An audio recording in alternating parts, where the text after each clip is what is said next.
Hello दोस्तों, कैसे हैं आप लोग। तो आज शुरू करते हैं साकामोतो डेज के सेकंड एपिसोड का एक्सप्लेनेशन। तो स्टार्टिंग में अपन ऐसा देखते हैं कि शिन होता है स्टोर्स में रामेन कप्स नूडल्स अरेंज कर रहा होता है। उसके बाद वो साकामोतो से वो उसकी तारीफ कर रहा होता है कि वो कितना अभी भी स्ट्रांग है, अभी भी कितना फिट है, अभी भी उसमें कितनी पावर है, जो पिछली लड़ाई उसने जो उससे बचाया था लड़के। तो ये सारी बातें उसकी पत्नी सुन रही थी जो स्टोर की क्लीनिंग कर रही थी। तो वो बोलती है क्या तुम फिर से हिटमैन बनने की सोच रहे हो? अगर ऐसा किया तो हमारा डिवोर्स हो जाएगा। तो ये बात सुनते ही साकामोतो थोड़ा घबरा सा जाता है। फिर शिन को वो बोलता है अपने काम से काम रखो, ज़्यादा मुंह ना खोलो।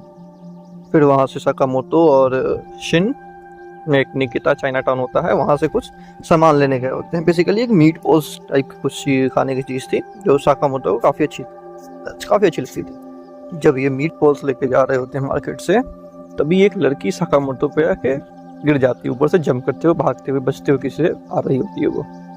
वो मीट बॉल्स खराब हो जाते हैं। उसका नाम शॉटेन होता है। वो एक माफिया खानदान की लड़की बेटी होती है जिसके पीछे एक ऑर्गेनाइजेशन ने अपने झंडे लगा रखे थे। उसके पास एक चाबी होती है उसी खानदान की जिसमें काफ़ी सारा खजाना रहा होता है। तो उसको वो चाबी चाहिए होती है जो उसके ऑर्गेनाइजेशन का हेड होता है। तो उसके लिए उसने उसके पीछे लगा रखे थे बंदे अपने चाबी लाने के लिए। लेकिन बीच में वो साकामोतो पे गिर जाती है, उसके मीट बॉल्स खराब हो जाते हैं। अब इसके बदले फिर से जो शिन होता है वो बोलता है कि मैं इसकी वसूली करके आता हूँ। फिर दोनों जो साकामोतो और शिन होते हैं उस लड़की को एक तरह से कहते हैं, ना चाहते हुए भी या इनडायरेक्टली, वो एक तरह से डिफेंड करते हैं। फिर बाद में पता चलती है कि मीट बॉल्स खराब हो गए। तो साकामोतो से ही प्रपोज करता है, मतलब बोलता है कि क्या तुम मीट बॉल्स बना सकती हो? लड़की को पूछता है तो बोलती है हाँ बना सकती हूँ। तो बोला ठीक है, हमारी डील रही कि हम तुम्हें बचाएंगे, उसके बदले में तुम हमें मीट बॉल्स बना देती है। तो ठीक है। अभी उसके पीछे वो जो ऑर्गेनाइजेशन का हेड था उसने सोने और बादशो को लगा रखा था। ये दोनों असेंसिन ब्रदर्स हैं, ये दोनों साथ में, मतलब बहुत ब्रूटल तरीके से मारते हैं बंदों को। तो ऐसे ही आपस में एक टेरेस पर डिस्कशन हो रही होती है इनकी। तभी वहाँ पर उनकी एंट्री होती है। दोनों भाई होगी। साकामोतो को एक किक मारता है। साकामोतो भाई तैयार नहीं था उस चीज़ के लिए, काफ़ी दूर चला जाता है उस हिट से। फिर आके उसने एक जोरदार, वो बादशो होता है जो लड़की को मार रहा होता है, उसी समय साकामोतो की एंट्री होती है। और ऐसा एक जोरदार का पंच पड़ते ही टेरेस पे वो गिरता है। वो बादशो क्या, वो टेरेस जितना एरिया में गिरता है वो पूरा एरिया ही टूट जाता है। खतरनाक स्ट्रेंथ है भाई इस बंदे की।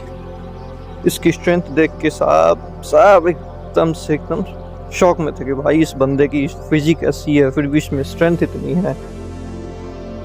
फाइट करते करते एक छत जो नीचे टूटी थी तो उसमें बेसमेंट में पहुंच जाते हैं। वहाँ शुरू होती है इनकी फाइट।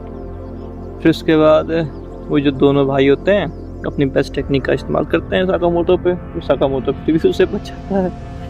फिर उसके बाद वो जो एक भाई होता है वो टकला सा होता है, तो उसके सर पे एक जोरदार एक बड़ा सा कोई पकेट होता है, वो दे मारता है।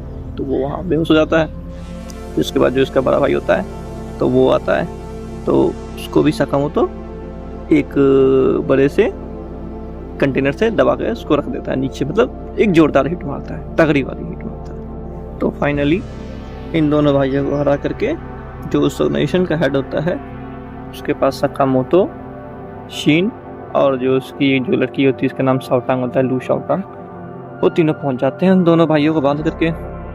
फिर उसके बाद उसकी चाबी जो होती है इसके पास होती है, लड़की के पास, ये एक चाबी से गेट को खोलती है। तो उसमें बहुत सारा खजाना होता है, कुछ सीडीज होती हैं, बुक्स होते हैं, उसके बचपन के खिलौने होते हैं, कुछ इसके पास ऐसे गिफ्ट्स होते हैं जो उसके पापा ने, उसकी माँ ने इसके लिए रखा होता है। काफ़ी अच्छे थे। ये लड़की उसे देख के काफ़ी अमेज होती है। उसमें कुछ ग्रीटिंग्स लिखे हुए थे, उसको वो देखती है। एक पुराना सा गाज था उसमें रखा हुआ जो उसके पापा ने इसको। फिर ये तीनों वहीं बैठ के जो मीट बंस खराब हुए थे वो तीनों वहीं बैठ के खाते हैं। और साकामोतो बोलता है इसकी टेस्ट इतना ही बुरा नहीं है। और ये मीट बंस उस लड़की को काफ़ी पसंद आती है। Thank you. इस एपिसोड में तो बस इतना ही था। अगला फिर देखते हैं।